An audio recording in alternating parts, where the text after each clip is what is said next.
can't stop. I got motion. I'm moving. I'm going. Can't lose focus. I got motion. I'm moving. I'm going. Red Corner Boxing. We're in the game. Yes, welcome to episode 4 of Britain's Heroes Defying the Odds. I'm Mr. Neutral, and I'm with my co-host, as usual, the Boxing Man. But before we get into it, this program is sponsored by EasyStorage.com and Boxing Fight Zone, our proud apparel partners. Check the links out in the bio.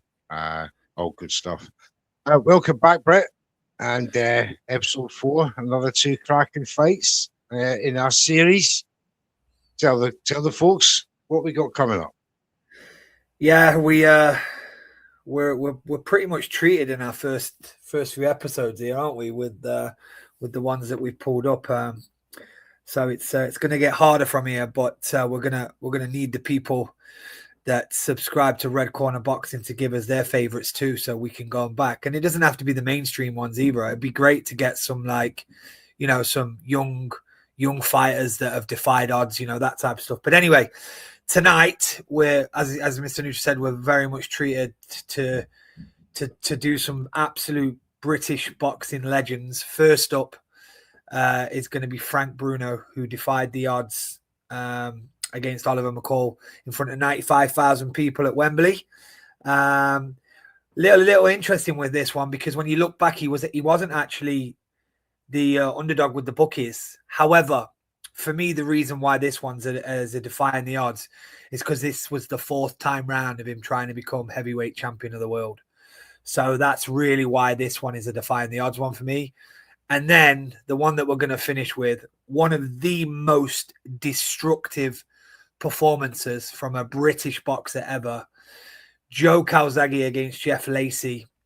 And in this fight, which we'll dissect, this is a fight where Joe was not expected to win. This absolute wrecking ball American called Jeff Lacy was set to knock him out within 5 or 6 rounds.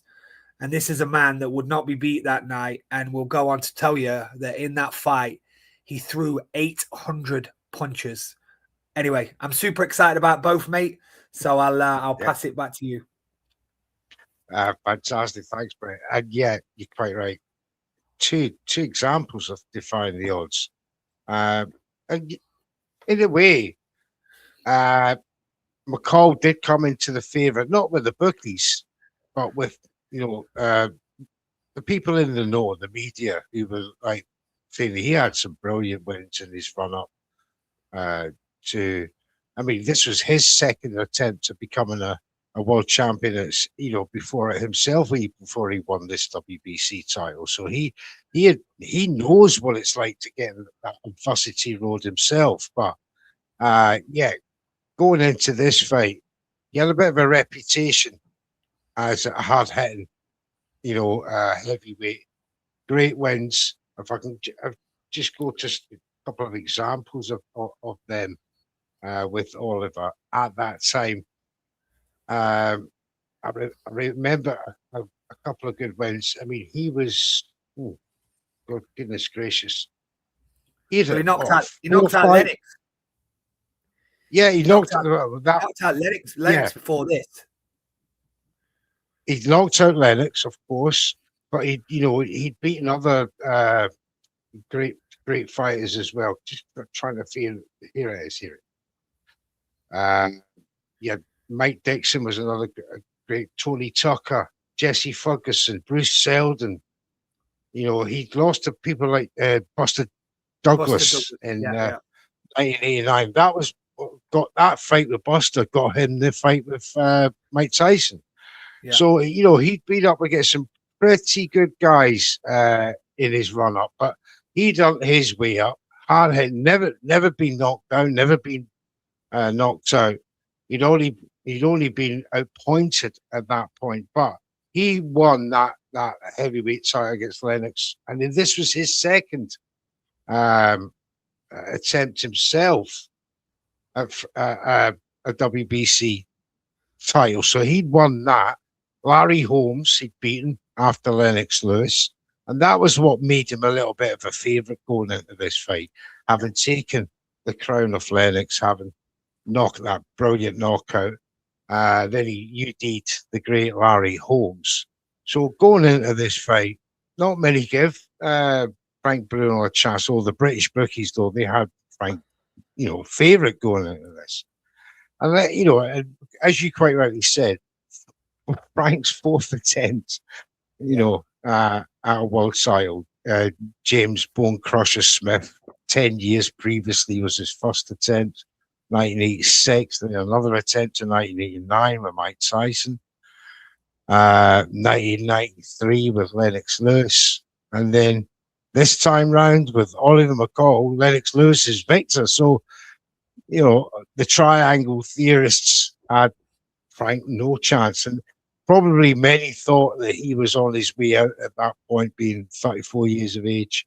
Sorry, 35, I think he was at the time. And also, they were worried about the, as always with his career, they were worried about the overly muscular figure, weren't they? Of him not being able to do 12 rounds if he needed to. And he had eye problems still at that point, Frank Bruno. So, all these things, these caveats against him, these obstacles, they're starting to mount up, to the fight. But, a great heavyweight prospect of a fight. Britain's potential first world champion since Henry Cooper. Heavyweight. A lot was on Frank. Frank was obviously still smarting from all the bad comments about the British, the British media giving him about being an Uncle Tom and that. And when going into this fight, it was last chance saloon at a title fight. If he'd lost this one, you would never have got another one. So Frank Bruno going into this, the whole world against him in boxing terms. Certain sections of the media were still against him. The British fans obviously adored him. He was, absolutely loved by the British fans. I don't remember a single soul in the pubs or, on the streets ever saying a bad word about Frank Bruno. So just before we get into this fight, anything else to add? Boxing, man? Yeah, we've touched on it, haven't we, mate? And it's it's a pleasure. It's a pleasure to do this series with you, especially reliving the moments from British fighters, because it makes you feel proud to be a British boxing fan. And I'll tell you, one of my very, very first memories were of anything regarding boxing was at a wedding function. And it was one of those functions where you're upstairs and the wedding function's going downstairs in a bar, And so I remember my dad saying to me, do you want to come downstairs with me? And I wasn't allowed, no kids allowed in the pubs back then, but my dad was a bit of a boy, bless him. So he said, I will sort this out. So he took me downstairs. I remember being stood on a stool and a guy being amazed with me having all these conversations with him about what's next for Frank Bruno after this. And that's being very, very young, 7, 8 years of age, and just being in complete and awe of Bruno. And we've already featured, a couple of fighters on here that had that. Obviously, we've featured Ricky recently, and Bruno certainly had that factor of. Well, when we roll the tape, we'll talk about it afterwards. The noise from those 96,000 people and the reaction from a country for the next however many months, years, of what that meant to the country to see Frank Bruno finally lift that title was just incredible. So this is defying the odds, but this is also a pivotal moment for heavyweight boxing for the Brits. Absolutely. And just to give you a flavour, this was a great undercard as well. You had Virgil Hill and Nigel Benn was on the undercard of this fight. So, and as you said, 96,000. First time Wembley being used as a boxing stage to hold such an event. And what a treat it was to not only watch the fight, but to soak in that atmosphere. It was something else. Amazing. The whole world was on especially the Brits were on pins for this one. You know, I didn't give him much chance, to be honest, Brett, in this, you know, as a young man in 1995. Well, I remember, mate, just before we get into it, and I'll stop talking about it, but just the memories flooding back. I remember, like, even at Wembley when we roll the tape, and if people get the chance to go back and watch it, there's some great reruns on YouTube if anybody wants to go back and watch the fight. Bruno, as we'll talk about in a minute, Bruno starts well. He gets on his jab and he's calculated, but there's a nervousness around those 96,000, and it's not until the back straight where he's taking over that really the roar is like deafening. But yeah, I think you're right, mate. I don't think all fans wanted him to do it. I don't think many fans thought he was going to do it. Especially as he'd only been the distance twice. Exactly. In all his fights, you know, he was 40-4, and he'd only gone 12 rounds twice. Well, one 10-rounder and one 12-rounder. You know, the rest were knockouts. He had 21 straight knockouts, Frank Bruno. Yeah. You know, that's hard in any level.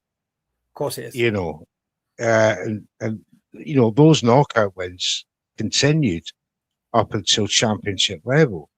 Jerry Coetzee, Larry Frazier, Anders Eklund, he was a European champion at the time.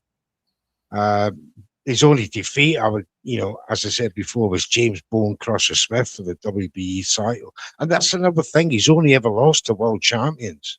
Yep. Frank Bruno, Bone Crusher Smith, Tim Witherspoon, Lennox, and Mike Tyson. It's the only 4 guys he's ever lost to. Tyson twice, of course. But yeah, this was, as we said before, Britain's last chance. The whole country's hopes rested on the muscle-ridden Frank Bruno at the age of 35, hoping to win his title, his first ever title that he put everything into. Every time he'd ever been beaten, he'd come back. He'd beaten the next 4 guys to get himself back into another title contention. It just happened to be that some of the greatest heavyweights, were about in the 80s and 90s. Like 2-time champion Bone Crusher Smith, unified champion Tim Witherspoon, undisputed champion Mike Tyson, and future undisputed champion Lennox. That's a hell of a resume. Yeah. Let's get into it, Jams. And then, for the people at home, hope you enjoy it. As Brett said, go back and watch the full fight after this taster. But rest assured, you can imagine the atmosphere is electric. And as the longer this fight went on, the more intense it got. Watch out for rounds 10, 11, and 12. Roll the tape. He has given everything to that fight. Absolutely incredible. I'm getting hackles going up, just reliving that. Awesome, says Rick Connor. Just like yesterday. Reliving every moment, says You'll Never Walk Alone. Thanks for tuning in, guys. This was an incredible moment for British boxing. Punch in the air. The whole pub was going mental. Absolutely incredible stuff at Wembley Stadium, 1995 on the 2nd of September. Frank Bruno had finally, at the 4th attempt, he had the resolve to go on and on and on and not give up when people were saying, "Nah, you're washed, mate. You'll never win a title." He fought through it all. The media, the slurs, and proved them all wrong, Brett. Yeah, I said to you a couple of shows ago, mate, when we talk about an era of boxing, like you can see Ben, Naz, all these fighters relive, like jumping around every punch. It was a moment in time where everyone was in the British scene was behind each other. We were written off. We were never going to win world championships. We can't beat the Americans. We can't beat the Mexicans. And at the end of the day, that's fair comment, because if you look at what was happening at the time, there was not a lot of British fighters that were successful against American fighters. And as you quite rightly said, McCall comes in with a fantastic resume, an unbelievable chin, and off the back of sparking Lennox clean out in 2 rounds. And Frank was not going to be bullied. I think what McCall tried to do, I think he tried to bully him. He tried to put the underside of his glove in his chin, force him back, give him the elbow. Don't let him. Their team obviously said, don't be on the end of his jab. But I'll tell you, what they trained for, they trained not to throw Bruno's jab. What they trained is slip inside, uppercut, left hook, right over the top. The amount of times he threw that shot, and it was because they knew that he was going to smother him. So they said, listen, Frank, you might have one of the best jabs in boxing, but you might not be able to throw it tonight because he's going to maul you. So we're going to have to uppercut him. We're going to have to give him a short left hook, and we're going to have to give him a big right on the way out. And he landed that combo so many times. So it was not just that Frank was gritty on the night. They had a fantastic game plan as well, mate. Yeah, I mean, Frank was, on that evidence, was far better boxer. Yeah, you know, Oliver McCall knocks out Lennox Lewis, outpoints the great Larry Holmes, albeit he's 39 years of age and he's hugely overweight. But the achievement is, I can't overstate it. It was at his age, at his 4th attempt against the guy who knocked out Lennox Lewis. Nobody was giving that man a chance, really, at that time.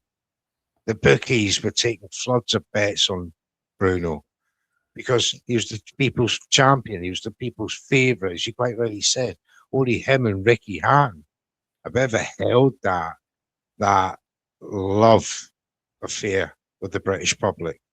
Full British public, yeah. Yeah, the full British public. Full. 100%. It was incredible. And it was a proud moment for Britain as well, 1995. A proud moment. It put British boxing on top of the world for at least a year, until Mike Tyson took the belt off Frank. And Frank ultimately retired, and quite rightly so. He went out a champion. He got his belt. He had secured his family's future. He had defied the odds, Brett. And I can't understand that. Lee Mack just said, you know what I mean, Harry? Exactly. Those type of things. Those things are etched in our brains, in our boxing veins of and he was just like so charismatic without meaning to be charismatic, wasn't he? Like, it's almost like you'd think he was a bit dumb, but he's just the way he spoke. He was just Britain's lovable character.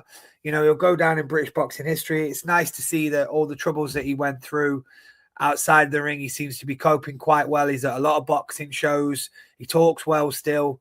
And it's good to see that, the British public still love him. Yeah, absolutely. Big up to Lee Mack, Joe, Wright, Red Corner. Where were you in 1995, guys, when you saw Frank Bruno? What did it mean to you? Did you see how the country was right behind the occasion, right behind Britain's brand new heavyweight champion since the great Henry Cooper? Over Joe's 20 years. Joe's right, though. It was, when do we, in recent times, when do we remember a sporting event, maybe the English national team, but when do you remember a sports star or a sporting event that's front and back page? Front and back page. Yeah, and that's what Bruno certainly did with this one. And the fact that he couldn't beat Mike Tyson at the time that might beat him, does it really matter? At the end of the day, he got what he set into boxing for. He got into boxing to become a world champion. He caught the hearts of the nation, and he got massive paid for it. And of course, that comes at a price, which we know about, which we won't go into today. That'll probably roll over to our motivational Monday show about boxers, how they deal with that, the aftermath of things like that. But ultimately, mate, what a character. You can see from the comments that everyone's it's taking everyone back right now. Absolutely. And this was and still to this day he's revered. Big old Frank. He's an absolutely British, icon. And he's right up there with the great icons of history, not just sport. William, Oliver Cromwell, William the Conqueror, all of these people, and then you get Frank Bruno, and it's in the same Frank conversation. Big up Frank. Right, that's fight one of Defying the Odds series. Now, Brett, fight two. I know you're a big Joe Calzaghe fan, so I'm going to let you take lead on this. I just remember Joe. He's brilliant, isn't he, Joe? And Jeff Lacy, as you quite rightly said, an absolutely machine, knockout machine. They called him the middleweight Mike Tyson, left hook, Jeff Lacy. Tell us all about him, mate. Yeah, I mean, before we go in, it'd be nice to know what the guys that are with us right now, because we've got a few that are with us right now. Is it fair to say, and this is probably a bigger debate on another show, but is it fair to say that Joe Calzaghe is the best British fighter of all time? I'm not going to say whether he is or he isn't, but I'd be interested to know what people's thoughts and opinions are on that, because of what he did, who he fought, and how he did it. But ultimately, going into this fight, massive underdog.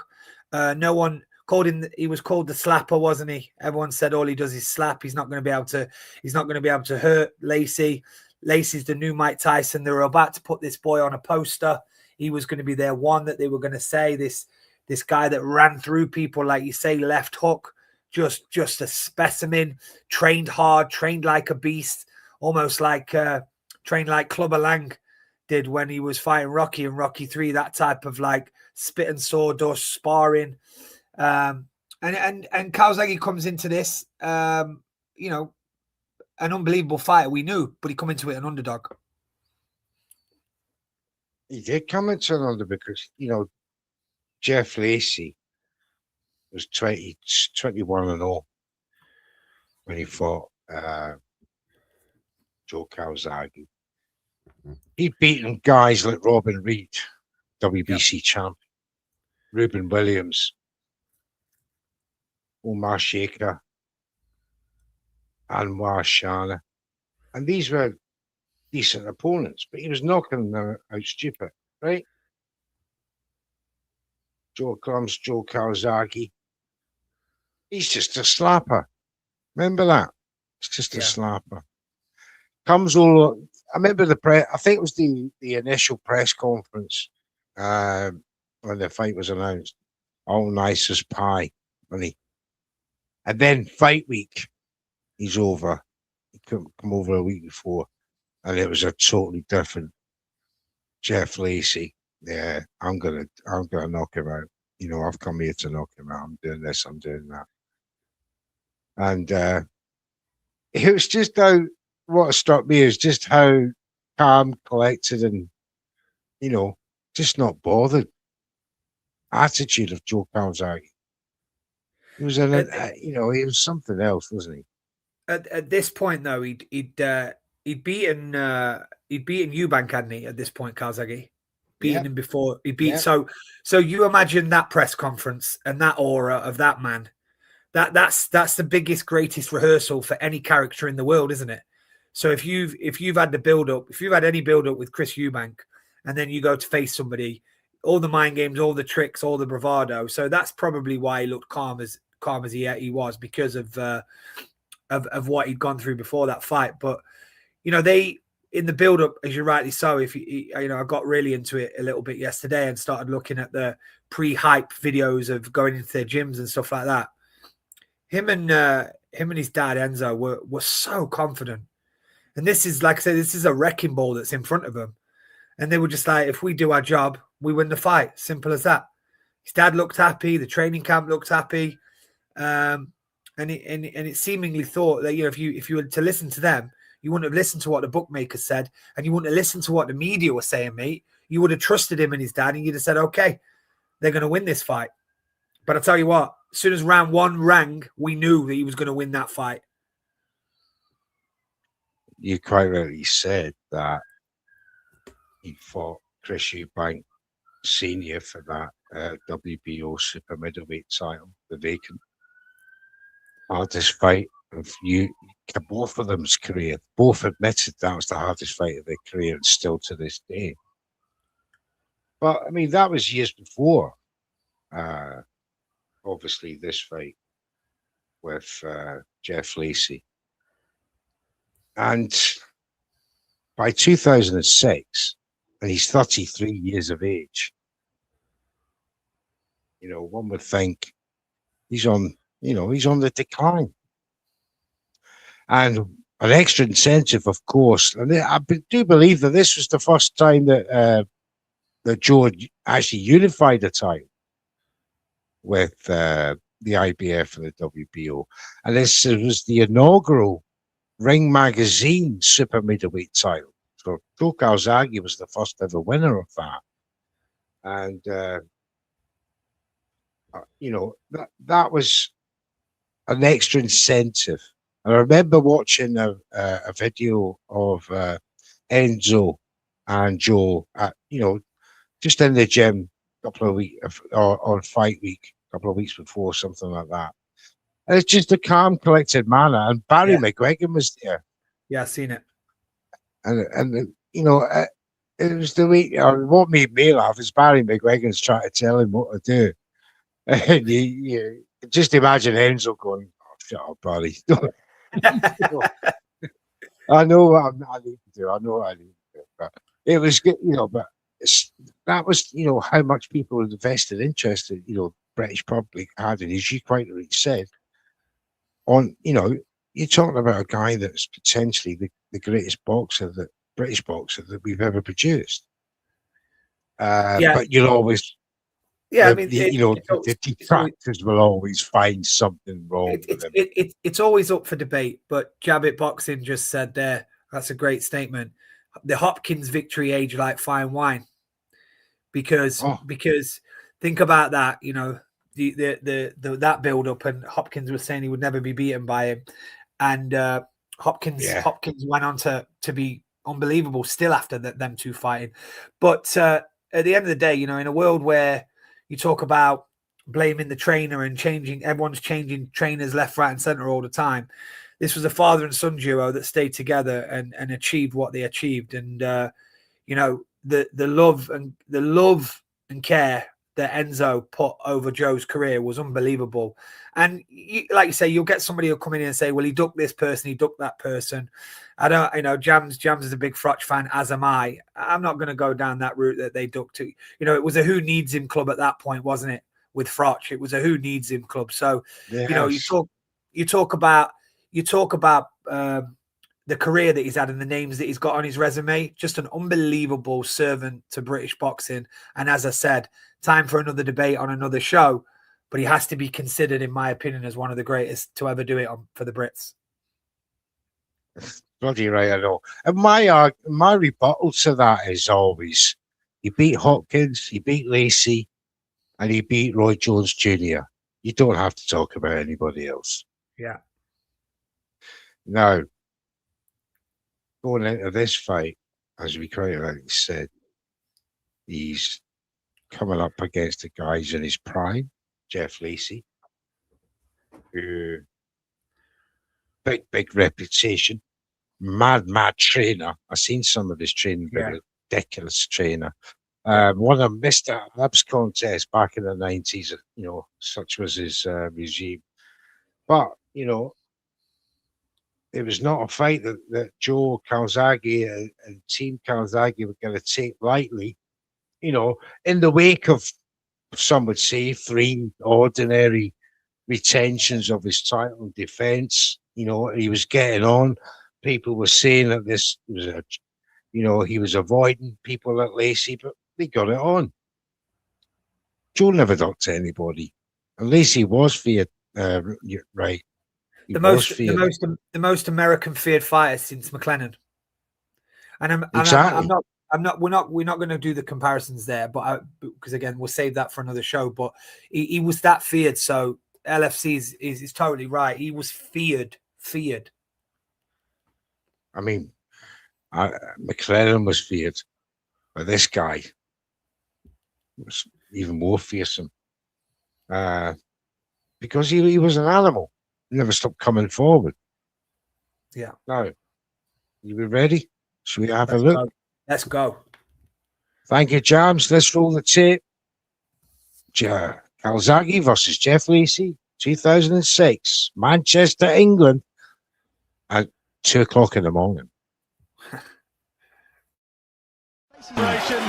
Super middleweight, Joe Calzaghe. Unbelievable. Outstanding performance. And look, I think before we go on to talk about every superlative that you can say about Calzaghe that night, you're right. What a brave man, eh? What a brave man. Lacy was hit with everything. 797 punches thrown. I think he only had about a 35% land rate, but even think about that. 35% land rate, but that's catching him on the gloves as well, right? So it's close quarters, isn't it? It's close. It's constantly coming at him, and he was battered and bruised by round 6, and you know it wasn't the greatest of corner work, to be honest, because look at what happened to his career after that. The fight was beaten out of him. Maybe round 8, round 9, they should have took him out and said, "It's not your day today, son. You'll come again, though." And you know what? He still had a little go, but he was never the same fighter. No. Joe completely took his soul in Manchester that night. And as I say, that's probably for me. I know we've relived some good fights, but that's one of them that's in my top 5. Absolutely. I mean, he would go on to have a couple of good victories. Peter Manfredo Jr., I remember that fight. Vitaly Zipko. But again, you were correct. Right? He was done by the time he would come up against Jermaine Taylor, Roy Jones Jr. Yeah. And then ultimately he started losing to nobodies like Humberto Savignon, the Latino belt, Sullivan Barrera. After them, but he was done. Joe Calzaghe took the prime out of him. Yeah. And he'd done that to many people. He wasn't, I mean, I would imagine on hindsight, people like Bernard Hopkins and Roy Jones Jr. and that would probably regret having a fight with him. It done something to their resumes and their careers that damaged them. Would you agree? Well, it depends, like you say. Whoever's talking to you will say, well, he fought him at this age and he didn't fight their prime one, he didn't fight their prime that. Look, all we can do is give the flowers to Joe and his dad for taking the fights when he took them and what he's done to them. And victorious in his career every time he stepped up against anybody. And you think about some of the names on his resume, regardless of what stage it was in their career, absolutely fabulous names on his resume. Unbelievable. Brilliant. You know, you mentioned about pound for pound at the time, and Britain's best ever champion. Let's have a word for his trainer and father, Enzo Calzaghe. He shared every title, every win. He's probably one of the most decorated trainers in boxing history. The only father and son team for me that's ever been a success at what you would call a career over the whole course of a career. Success, yeah. A career success. And that win dispelled the doubts, dispelled the notion that this guy was protected, was, you know, didn't want big fights, didn't want to fight the best. When he beat everybody else that beat everybody else. I mean, wins against, obviously, he went on to beat Sakaya Bika, Peter Manfredo Jr., Mccall Kessler. These are great names. Bernard Hopkins and Roy Jones Jr. to top it off at the age of 36.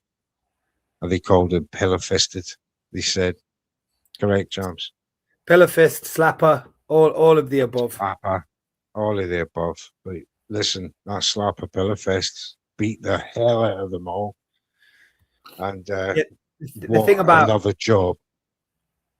the thing about just because Jabit's saying it now as well, Enzo, you know, he ended up with a very, very good stable, but Enzo never came from a boxing background. I think he came from a dancing background, didn't he? And you know, but absolutely dedicated himself to being everything in boxing in terms of the, you know, going to gyms, looking at training diets, looking at regimes. And he had a small stable, but an unbelievable stable at the time. They were all fighting together in the same place. You know, look at, you know, Enzo Macrinelli, another world champion from there as well, that absolutely idolized and loved the man. But what I want to do is just quickly before we start to close it out is again, pay homage to this performance. The shot selection, and if anyone gets a chance, and thanks to everybody in the comments, by the way, this means a lot, because obviously we're watching it, you know, I know we're giving our feedback on it, but we're watching it as fans as well. So it's nice to be watching it with you as other fans that are sitting back and feeling the same way that we do. But again, go back, if you get some time over the weekend with a refreshment of whatever your choice of refreshment is, sit back and watch that fight from start to finish, because it's not just that he threw his hands willy-nilly. Like the shot combinations of like just little check hooks around the corner just to tap his jaw to then land another flurry. It's just absolutely sensational performance, and one that, you know, you could watch, go downstairs, get another drink, and put it back on again and watch it again. You know, that's the type of fight that this was. So it's been a pleasure talking about Joe Calzaghe. I'm glad we got him on the, because if you think about defying the odds with a man like him that goes down in the names that he goes down in, you wouldn't necessarily be thinking of him defying the odds, but he certainly did this night. He was definitely the underdog going into this fight. Definitely. The middleweight Mike Tyson, he was known as scary beard, but not to Joe Calzaghe and team. Now, guys, in the comments, absolutely brilliant for all your comments as well. We thank you all. And please give us any examples of fights that you think where Brits defied the odds. It doesn't have to be championship level. It could have been a fight you'd seen on a United States card where Brit had no right winning, on the undercard even. You remember it? Put it down in the comments. We'll find it. We'll cover it. Because defying the odds is the name of the game. And Joe Calzaghe defied the odds yet again. And I think every fight that he had from a certain point, he was defying the odds. He wasn't supposed to win them. You had Roy Jones Jr.'s, your Bernard Hopkins, your young Kesslers. You know, the resume was aging like fine wine as he got older. You know, people say, yeah, but you beat an old Roy Jones. Roy Jones was 3 years older than him. Bernard Hopkins was younger than him. Let's go. Come on. Stop that argument. He's one of the best that ever laced up a pair of gloves. British, Welsh. He's just a human, and he was a great boxer. And he's one of the world's best. That was Joe Calzaghe. And, mate, got out with all his faculties in play, because you watch him now, still a good-looking bastard, still a charismatic talker, and still somebody on the scene that they all love to see when they're out and about. You know, he seems to have all of his bits together. Absolutely. No damage done. Wonderful career. 20 defenses. 10 years a champion. Absolutely incredible stuff. Unified. Ring. Not Ring. Yeah, Ring. The inaugural Ring magazine champion, super middleweight. IBF and WBO. Well, ladies and gentlemen, that's two of the greatest British boxers that we can bring to you here at Red Corner Boxing, defying the odds. Remember, don't leave it all to us. Get your comments down, get your suggestions down, and we will go over them. I actually fancy doing Randy Tuppinson over the great Sugar Ray Robinson. That's a fight I think I would love personally to think. So we'll look at that one, Brett, and if not, another one in the meantime will come up. Maybe I'll put that to the back burner. We'll see. But join us next week for episode 5. Last word, Brett. No, as I said, real thank you to everybody in the comments, because we're not. I'm certainly not anyway. I'm not sitting here thinking that I know everything about boxing. I'm literally sitting here as a fan with you all, talking about what we saw on the night, what it meant to us. The fact that you're saying you got the hairs on your arms, the hairs on my arms were going left, right, and center with both those two fights. So if you have any suggestions of fights that you want to relive with us, and we can do that together for an hour, just crack on, lads. Send them our way, and we'll do them. Yeah, thank you very much. Thank you to everybody. We truly appreciate you stopping by here at Red Corner Boxing and enjoying this series with us, Defy the Odds. This program is sponsored by EasyStorage.com for all your local nationwide needs. And of course, Boxing Fights on a proud apparel merchandise partner. All the links are in the bio. To all of you who've been here, great stuff. To use at home, join us next time. And remember, protect yourself at all times. See you soon. Bye-bye. I'm moving. I'm going. I can't stop. I got motion. I'm moving. I'm going. Can't lose focus. I got motion. I'm moving. I'm going. Red Corner Boxing.